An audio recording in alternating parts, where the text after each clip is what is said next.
Close your eyes for a moment and let yourself settle into a comfortable position.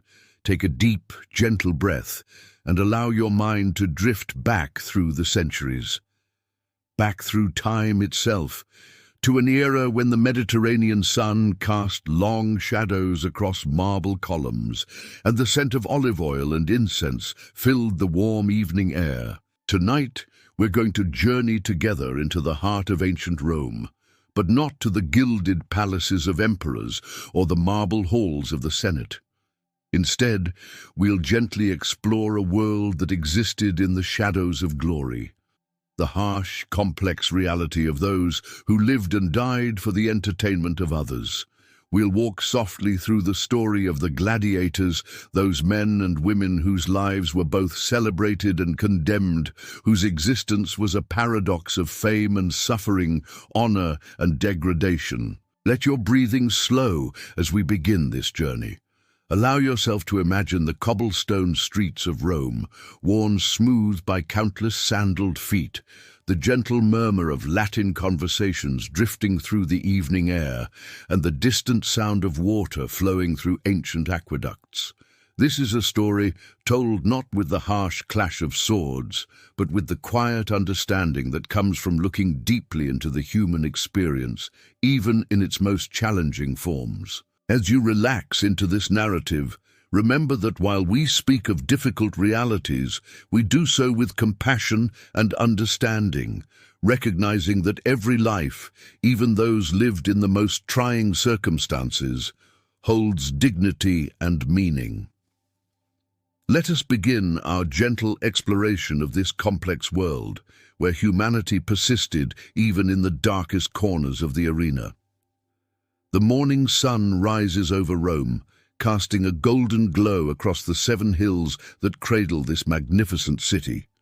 In the year 73 AD, during the reign of Emperor Vespasian, the eternal city pulses with life. Merchants call out their wares in the forum, the aroma of fresh bread wafts from countless bakeries, and the gentle clip-clop of horses' hooves echoes against stone walls. Yet beneath this bustling surface, in the shadowed depths of training schools called ludus, men are awakening to a reality far removed from the romantic notions that history would later weave around their lives. Imagine yourself walking slowly through the narrow streets that wind away from the Colosseum, still under construction at this time, its massive form rising like a stone mountain against the sky. The streets grow quieter as you move away from the main thoroughfares, and you find yourself approaching a large, fortress-like building. This is a gladiator school, one of several that dot the Roman landscape, and its walls hold stories that few Romans ever truly understood. The day begins before dawn for the inhabitants of this ludus. In the dim light, filtering through small barred windows, men stir on simple straw mattresses laid upon stone floors. These are not the marble chambers of patricians, but sparse cells, barely large enough for a man to lie down, with walls that have absorbed years of sweat, tears, and whispered prayers to gods both Roman and foreign.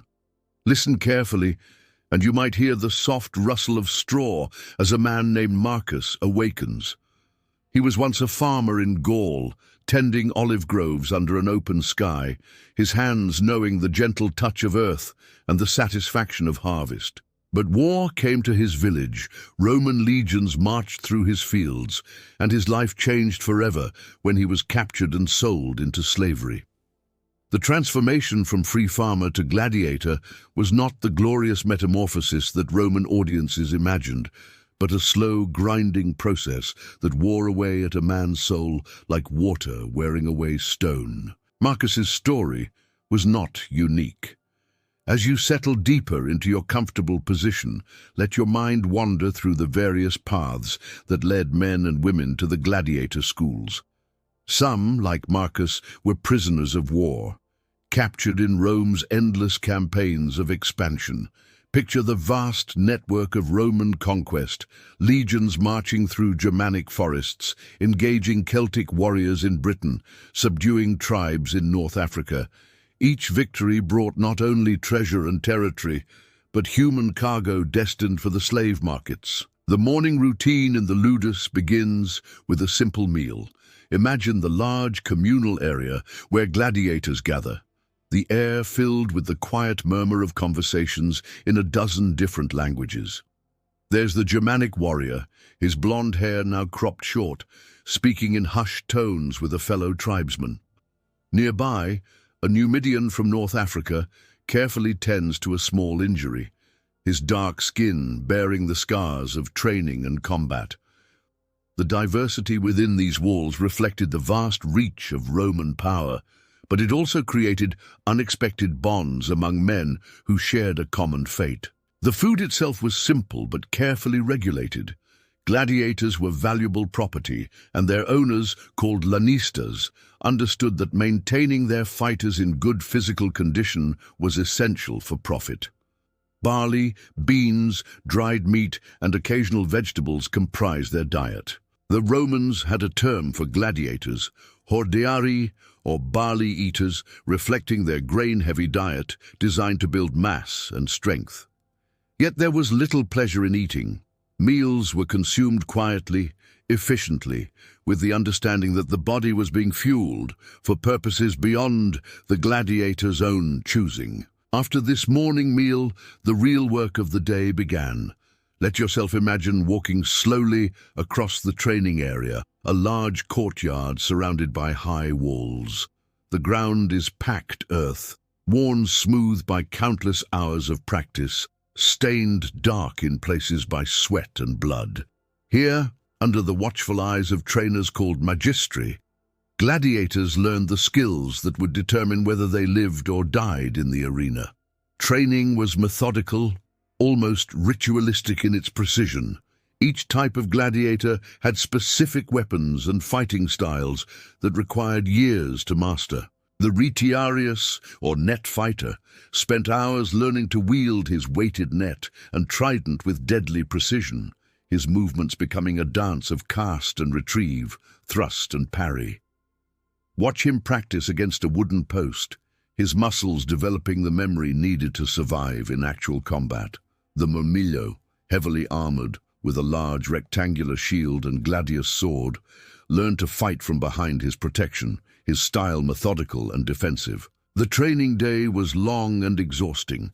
From dawn until the sun reached its zenith, gladiators practiced their techniques. The sound of wooden swords striking shields echoed across the courtyard, punctuated by the sharp commands of trainers. These magistri were often former gladiators themselves, men who had survived long enough to earn their freedom and now passed on their knowledge to the next generation of fighters. Their voices carried both authority and a kind of grim compassion, for they understood better than anyone the reality of what their students faced. But perhaps the most haunting aspect of gladiator training was not the physical preparation, but the psychological conditioning. Imagine sitting quietly in a corner of the courtyard, observing as trainers worked not just on technique, but on mindset. Gladiators had to learn to suppress their natural human instincts for self-preservation while simultaneously maintaining the will to live. They had to develop the ability to kill while retaining enough humanity to connect with audiences who demanded both spectacle and authentic emotion. The afternoon brought different challenges. Medical training was essential, as gladiators needed to understand how to treat wounds, both their own and their opponents. The lanista employed physicians, often Greek slaves who had been educated in the medical knowledge of their homeland. These doctors taught gladiators basic anatomy, how to recognize dangerous wounds from superficial ones, and how to provide emergency treatment that might mean the difference between life and death. Picture one of these medical sessions. Gladiators gathered around as a physician demonstrates how to properly clean and bind a sword wound. The knowledge was practical and immediate. A gladiator who could quickly assess and treat an injury in the arena might survive to fight another day.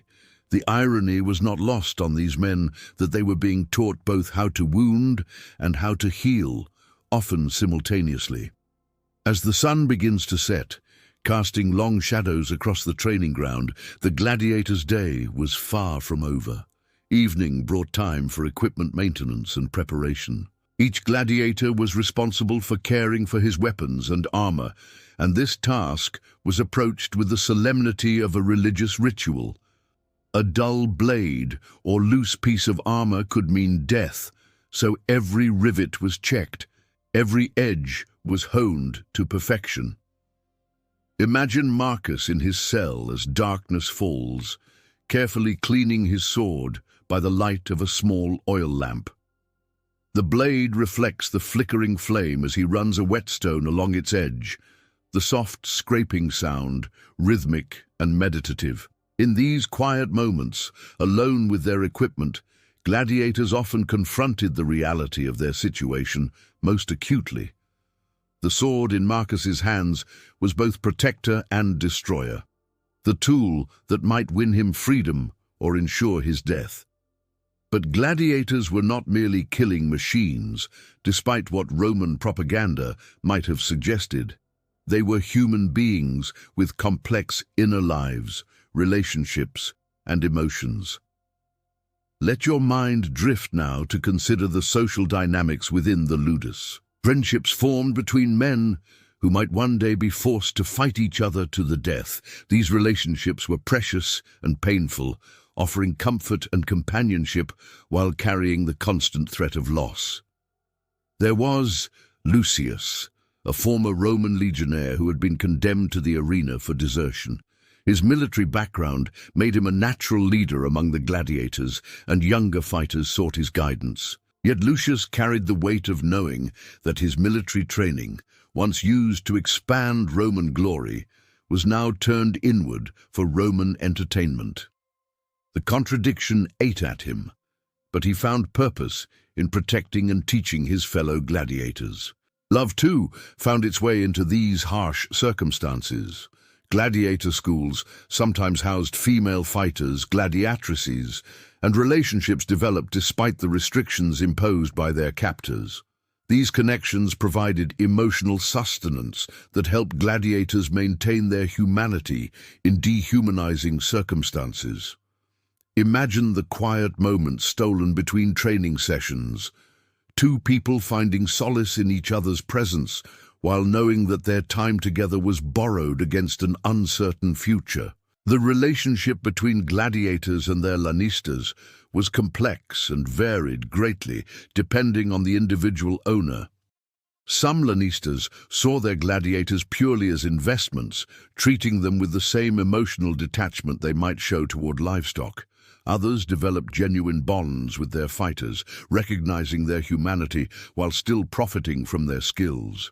The most successful lanistas understood that gladiators who felt some measure of respect and dignity fought better than those who were merely brutalized into submission. Consider Gaius Antonius, a lanista who owned a school outside Rome. He had inherited the business from his father and approached it with a mixture of practicality and unexpected compassion. He ensured his gladiators received proper medical care, decent food, and fair treatment within the constraints of their situation. Not out of pure altruism, but because he understood that gladiators who had reason to live fought with more skill and determination than those who had given up hope. Yet even the most humane lanista could not escape the fundamental brutality of the system. Gladiators were property, and like all property, they could be bought, sold, loaned, or disposed of at their owner's whim. The psychological impact of this reality was profound. Imagine the effect on a man's sense of self when his very existence was subject to another's economic interests. The strongest gladiators learned to compartmentalize this reality, finding ways to maintain their dignity and self-worth despite their legal status. The weeks leading up to gladiator games brought a different kind of tension to the ludus. When word came that gladiators would be needed for upcoming munera, the gladiatorial games sponsored by wealthy citizens or government officials, the atmosphere in the school shifted palpably. Training intensified, but so did the weight of impending reality. These were no longer practice sessions, but final preparations for mortal combat. Let yourself imagine the night before a group of gladiators was to be transported to the amphitheater. The ludus falls quiet earlier than usual, but few men sleep peacefully. Some spend the night in prayer, calling upon their native gods or adopting Roman deities they hope might show them favor. Others write letters they hope might somehow reach family members they will likely never see again. Marcus sits in his cell, thinking of the olive groves of his youth, trying to hold onto memories that connect him to the man he was before he became a gladiator. The morning of the games brings a ritual that few Romans understood, the gladiator's oath. Picture them gathered in the courtyard before departure, standing in formation as they recite the sacred words, "We who are about to die salute you." Though this famous phrase was likely spoken not to the emperor, as popular culture suggests, but as part of a ritual acknowledgement of their fate. The oath continued with promises to fight bravely, to endure whatever came, and to face death with dignity if necessary. This ritual was not mere pageantry, but a psychological necessity. By formally acknowledging their situation and making public vows to conduct themselves with honor, gladiators created a framework that allowed them to transform their victimization into a form of agency. They could not choose their circumstances, but they could choose how they faced them. The journey to the amphitheater was itself a complex experience. Gladiators traveled in secured wagons, but they were not hidden from public view. Romans lined the streets to catch glimpses of the fighters who would soon entertain them, and this attention was both intoxicating and dehumanizing. The crowd saw heroes and celebrities. The gladiators experienced the weight of being reduced to objects of spectacle. Imagine Marcus looking out through the bars of his transport wagon at the faces of Roman citizens. Children pointed excitedly, women whispered among themselves, men made wagers on which gladiators looked strongest. For a moment, Marcus catches the eye of a young boy, perhaps 8 years old, whose expression shows not bloodlust but curiosity and something that might be sympathy.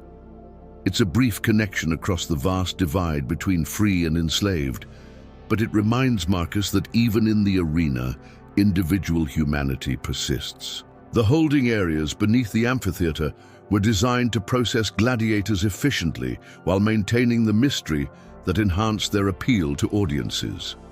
These subterranean chambers, called hypogea, were engineering marvels featuring complex systems of lifts, pulleys, and trapdoors that could transport fighters and exotic animals to the arena floor with theatrical precision. But for the gladiators waiting in these chambers, the mechanical sophistication only emphasized their role as components in an elaborate machine of entertainment. Picture these underground chambers, stone corridors lit by torches, the air heavy with the scent of oil lamps and human anxiety. Gladiators wait in cells barely larger than those in their training schools, but here the waiting has a different quality. Training was about the future, about gradual improvement and eventual hope for freedom. Waiting beneath the arena was about the immediate present, about the next few hours that would determine whether they would see another sunset.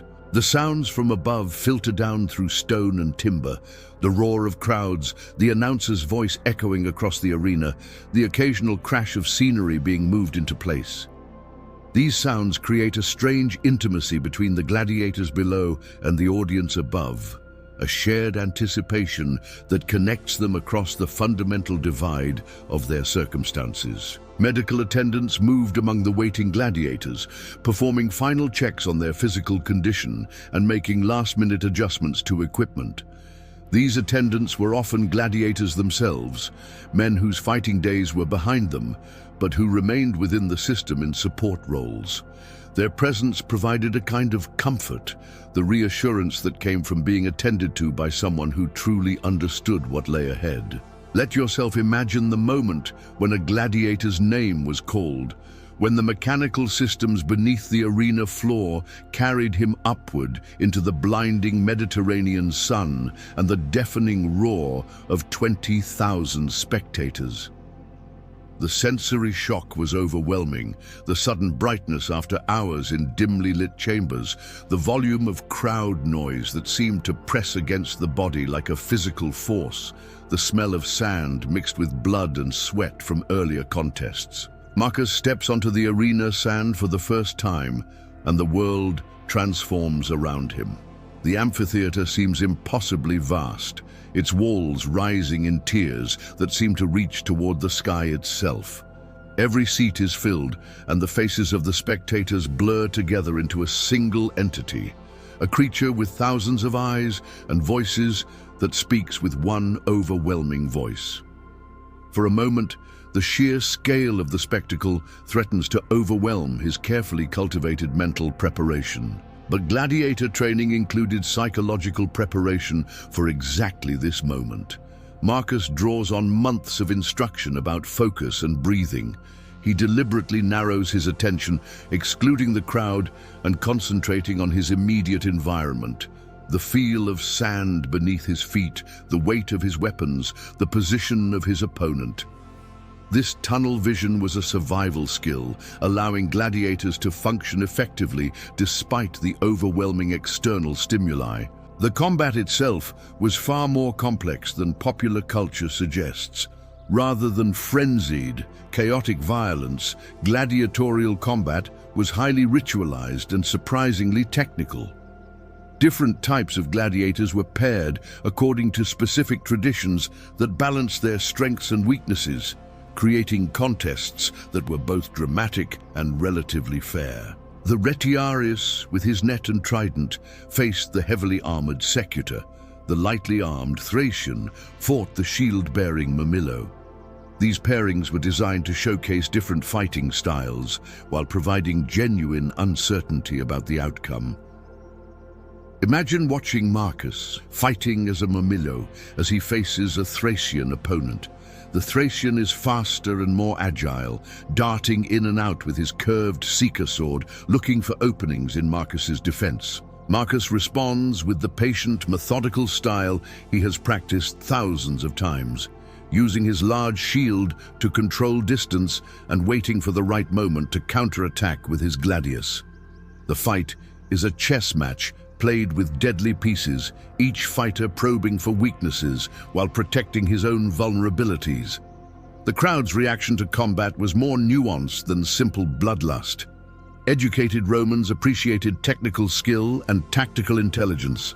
A gladiator who demonstrated superior technique or exceptional bravery could win the crowd's admiration even in defeat. This appreciation for skill meant that gladiators who survived their early fights often developed followings among spectators who attended the games specifically to see their favorite fighters perform. But the reality of injury and death was never far from the surface. Despite the technical nature of the combat, gladiators fought with real weapons that inflicted real wounds. The sand of the arena was regularly raked and refreshed, not just for appearance, but to absorb the blood that was an inevitable part of the spectacle. Arena physicians stood ready to treat injuries, but their primary responsibility was to the entertainment value of the games, not to the welfare of individual gladiators. When a gladiator fell, wounded but not killed, the crowd's response determined his fate through the complex ritual of missio, the granting of mercy. The wounded fighter could appeal to the crowd for his life, and their reaction influenced the sponsor of the games, who made the final decision. A gladiator who had fought bravely and skillfully might earn the crowd's favor and be allowed to live to fight another day. One who had shown cowardice or poor performance was more likely to face immediate execution. Picture Marcus, hypothetically, lying wounded in the sand, his opponent's sword at his throat. The crowd's roar rises and falls as spectators debate his fate. Some cheer for mercy, impressed by his courage and skill. Others call for his death, either from bloodlust or because they had wagered against him. In these moments, the gladiator experienced the ultimate powerlessness. His life hung in the balance of mass opinion from strangers who knew nothing of his personal story. Yet even in these extreme circumstances, human dignity could assert itself. Gladiators who faced death were expected to do so with courage and composure, and many rose to meet this expectation with remarkable grace. The Latin phrase, morituri te salutant, those who are about to die salute you, captured not just resignation, but a kind of defiant affirmation of human worth in the face of dehumanizing circumstances. For gladiators who survived their arena appearances, the return to the ludus was a complex emotional experience. Survival brought relief and a sense of accomplishment, but also the knowledge that this was only a temporary reprieve. Each successful performance in the arena increased a gladiator's value and reputation, but it also meant that he would face increasingly dangerous opponents in future contests. The famous gladiators, those whose names became known throughout the Roman world, lived a paradoxical existence. Their fame brought certain privileges, better quarters, superior food, medical attention, and sometimes the ability to choose their fights or negotiate the terms of their appearances. But fame also brought pressure to maintain their reputations and the constant threat of being matched against other renowned fighters in contests that the public demanded to see. Spartacus, the most famous gladiator in history, exemplifies both the possibilities and limitations of the gladiatorial system.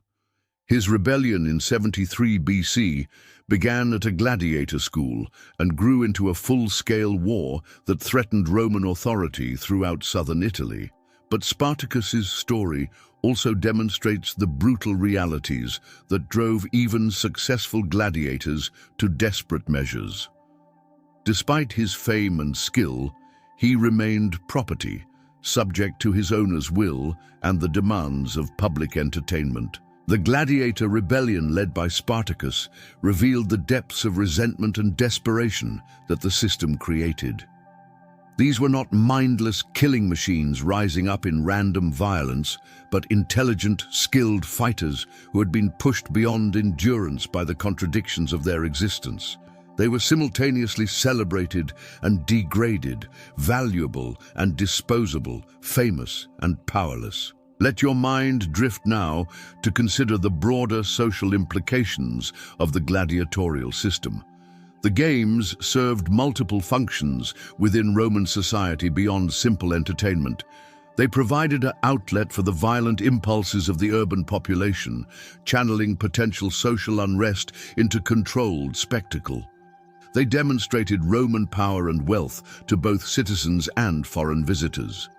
They offered opportunities for political figures to gain popularity by sponsoring particularly impressive games. But the human cost of these social functions was enormous. Thousands of men and women lived and died to serve the entertainment needs of Roman society.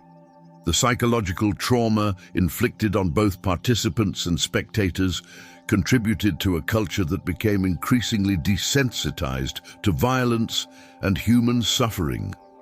The gladiatorial games were both a symptom and a cause of deeper problems within Roman civilization. The daily life of gladiators between arena appearances was structured around the knowledge that death might come at any time, but it was still life, with all the complexity and meaning that implies. Gladiators formed relationships, pursued personal interests within the constraints of their situation, and found ways to maintain their humanity despite systematic dehumanization.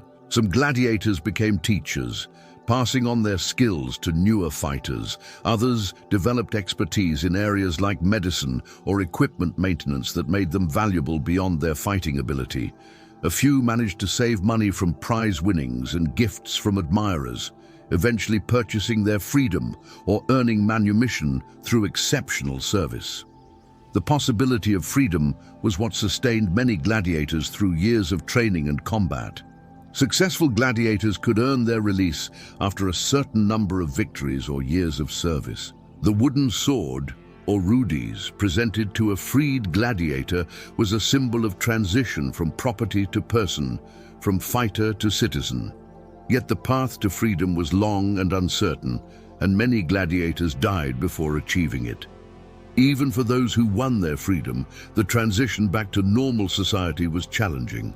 Former gladiators carried the stigma of their past, and many found it difficult to integrate into conventional Roman life. Some remained associated with gladiator schools as trainers or administrators. Others struggled with what we might now recognize as symptoms of post-traumatic stress, the psychological wounds inflicted by years of mortal combat and systemic brutalization. The women who participated in the gladiatorial system, the gladiatresses, faced additional challenges beyond those experienced by their male counterparts. Female gladiators were relatively uncommon and often treated more as novelty acts than serious fighters. Their presence in the arena was controversial even within Roman society, which had complex attitudes about women's roles and appropriate behavior. Female gladiators trained in the same weapons and techniques as men, but their combats were often scheduled as special attractions rather than main events. The crowd's reaction to gladiatresses mixed sexual interest with admiration for their fighting skills, creating an additional layer of objectification beyond that experienced by male gladiators. Despite these challenges, some gladiatresses achieved genuine respect for their abilities and courage. Archaeological evidence suggests that female gladiators took their training seriously and developed real proficiency in combat. Like their male counterparts, they found ways to maintain their dignity and humanity within a system designed to reduce them to objects of entertainment. The relationship between gladiators and the broader slave population of Rome was complex and sometimes strained. Gladiators occupied a unique position within the hierarchy of slavery. They were valuable property who received better food, medical care, and housing than typical slaves, but they also faced the constant threat of violent death. This created both resentment and admiration from other slaves who might envy gladiators' privileges while pitying their ultimate fate. The medical care provided to gladiators was surprisingly sophisticated for the ancient world.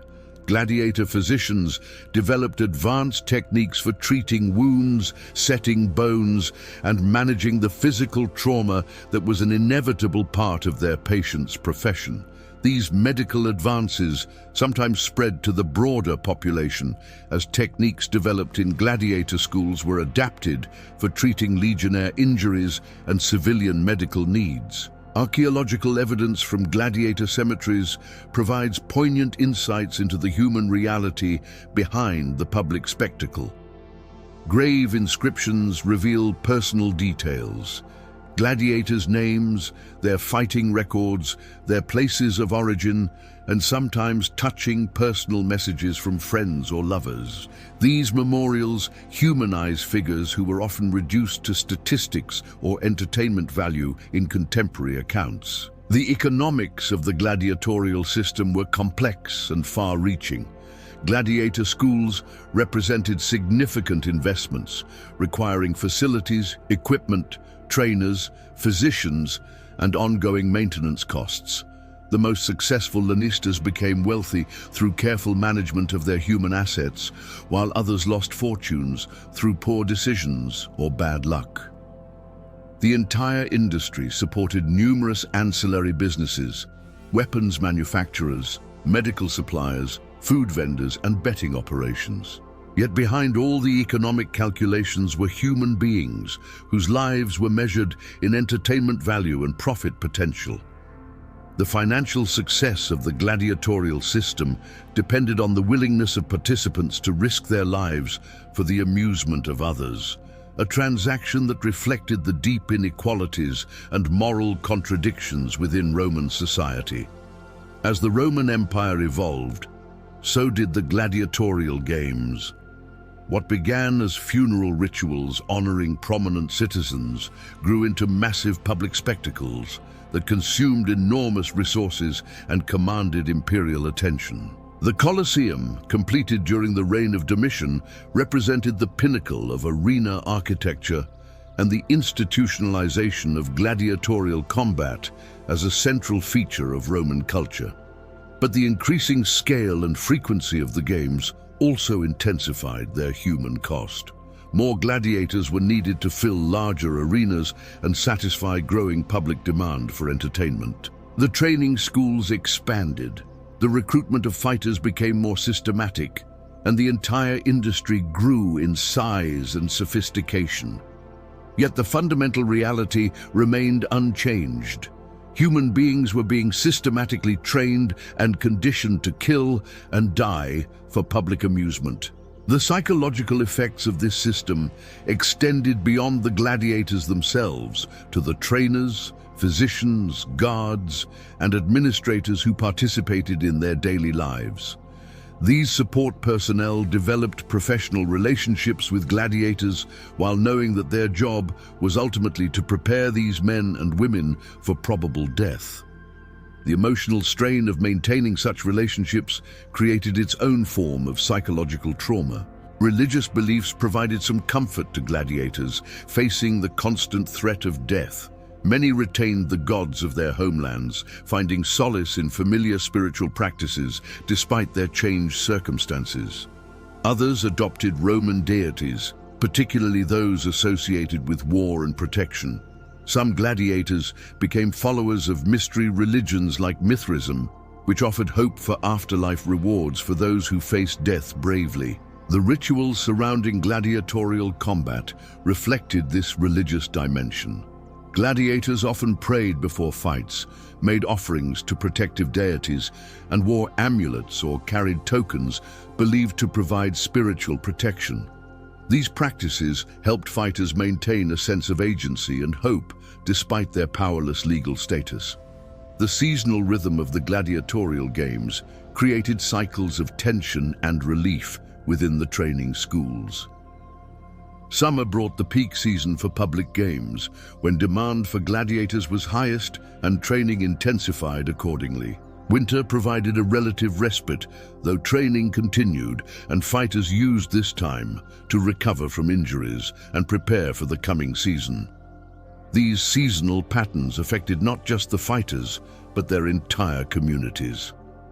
Gladiator schools were small societies with their own internal dynamics, hierarchies, and traditions. Senior gladiators served as mentors to newcomers, sharing both technical knowledge and survival wisdom.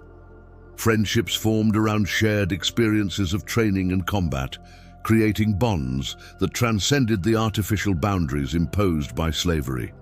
The diet and physical conditioning of gladiators has been the subject of considerable archaeological research.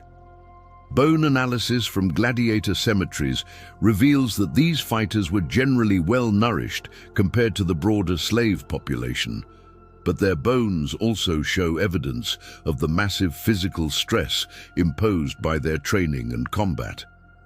Many gladiators developed enlarged muscle attachments, compressed vertebrae, and other skeletal changes consistent with intense physical activity and repeated trauma. The specialized diets of gladiators were designed to build mass and strength while maintaining agility and endurance. The predominance of grains in their nutrition created fighters who were bulkier than modern athletes, but still capable of the sustained exertion required for arena combat. This nutritional approach reflected both practical knowledge about athletic performance and the economic reality that grains were cheaper than meat. Training routines varied depending on the type of gladiator and the preferences of individual schools, but all emphasized repetitive practice of basic techniques until they became automatic responses. This muscle memory was crucial in combat situations where conscious thought might be too slow to prevent injury or death. Gladiators practiced against wooden posts, sparred with weighted wooden weapons, and gradually worked up to full contact training with blunted weapons. The weapons and armor used by gladiators were carefully designed to create visually exciting combat while providing reasonable protection against fatal wounds. The goal was to create dramatic fights that might end in death, but didn't guarantee it. Arena sponsors wanted their expensive gladiators to survive when possible, while still providing the spectacle that audiences demanded. Different gladiator types used different combinations of weapons and protective gear, creating distinct fighting styles that audiences learned to recognize and appreciate. The contrast between heavily armored fighters and more lightly protected but agile opponents created tactical complexity that educated spectators could analyze and discuss. This technical appreciation was part of what separated Roman gladiatorial games from simple executions or random violence. The social status of gladiators within the broader Roman hierarchy was paradoxical and fluid. As slaves, they occupied the lowest legal position in society, with no rights and complete dependence on their owner's will. Yet, as successful entertainers, they could achieve fame, wealth, and influence that exceeded many free citizens. This contradiction created tensions and resentments that sometimes erupted into violence. Some free citizens voluntarily became gladiators, trading their legal status for the potential rewards of arena success. These volunteers, called auctorati, signed contracts that temporarily reduced them to slave status in exchange for payment and the opportunity to compete.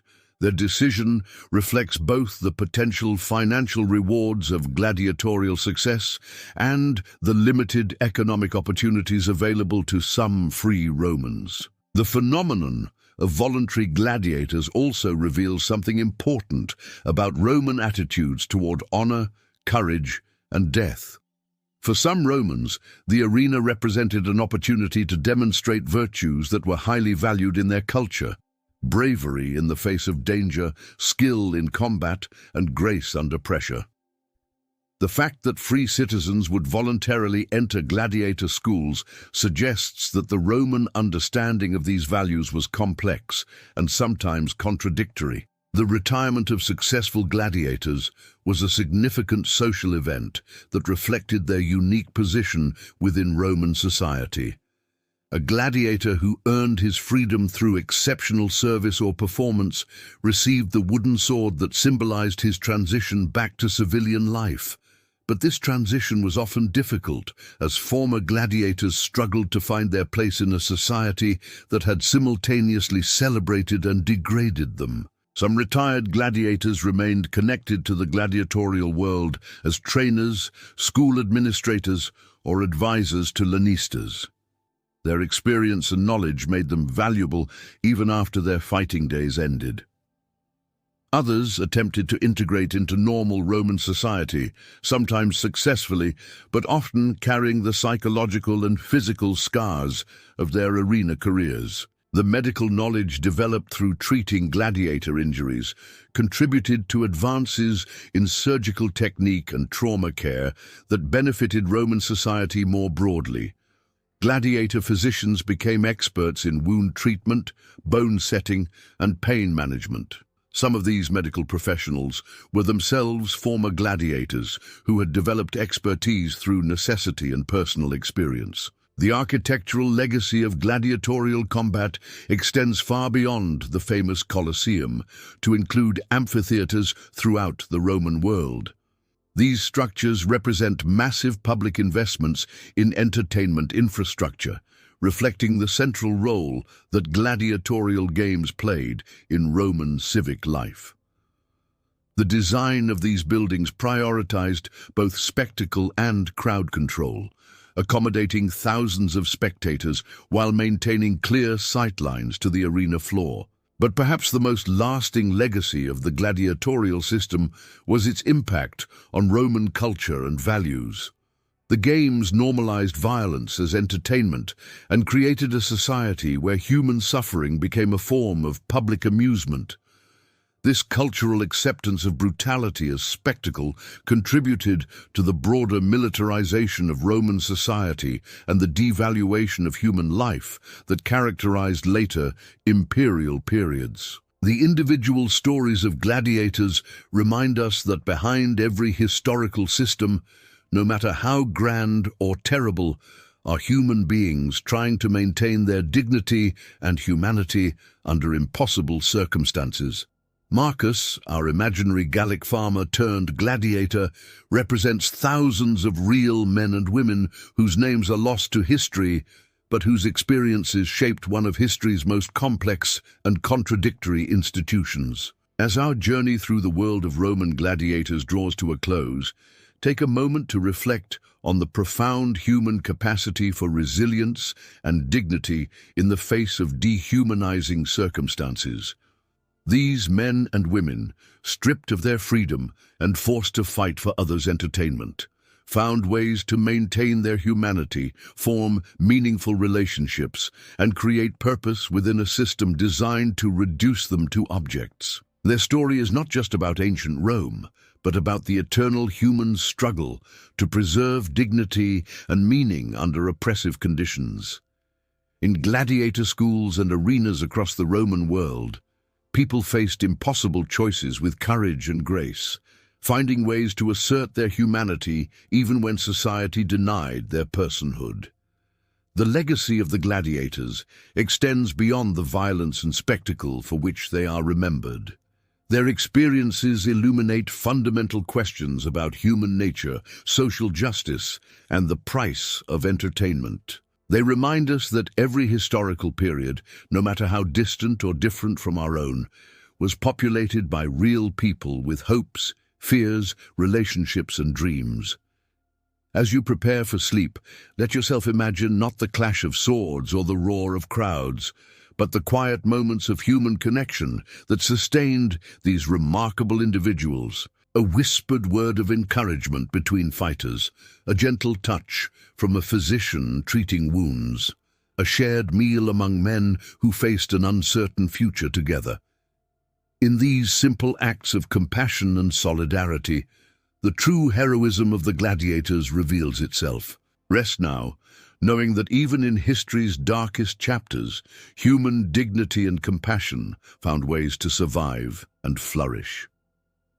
The gladiators of Rome, in all their complexity and contradiction, remind us of the unquenchable nature of the human spirit and its capacity to find meaning and connection even under the most challenging circumstances. Let their story, told here with respect and understanding, accompany you gently into peaceful sleep, where the struggles of the ancient world give way to the restoration that comes with rest, and where the eternal human capacity for resilience and hope continues its quiet work of healing and renewal. Sleep well, and may your dreams be filled with the quiet courage and dignity that ordinary people can display in extraordinary circumstances, and the timeless truth that every human life, no matter how constrained or challenged, holds inherent worth and meaning. The amphitheaters may have crumbled, the crowds have long since fallen silent, and the sand that once absorbed the sweat and blood of countless fighters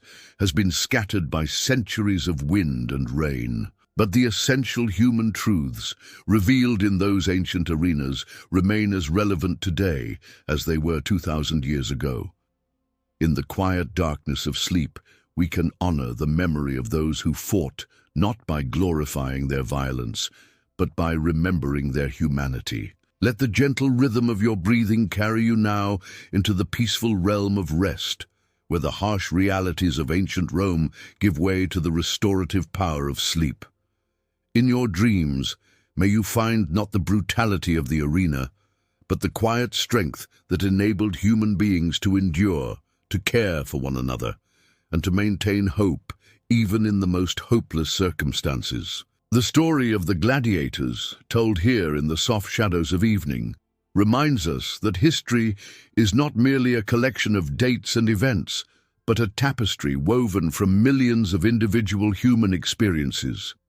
Each thread in that tapestry represents a life lived, choices made, love given and received, and dignity maintained against all odds. As sleep embraces you gently, let yourself release the weight of these difficult truths, knowing that in understanding the past with compassion and honesty, we honor both those who suffered and those who showed kindness. The gladiators of Rome have found their final rest, their struggles ended, their stories told.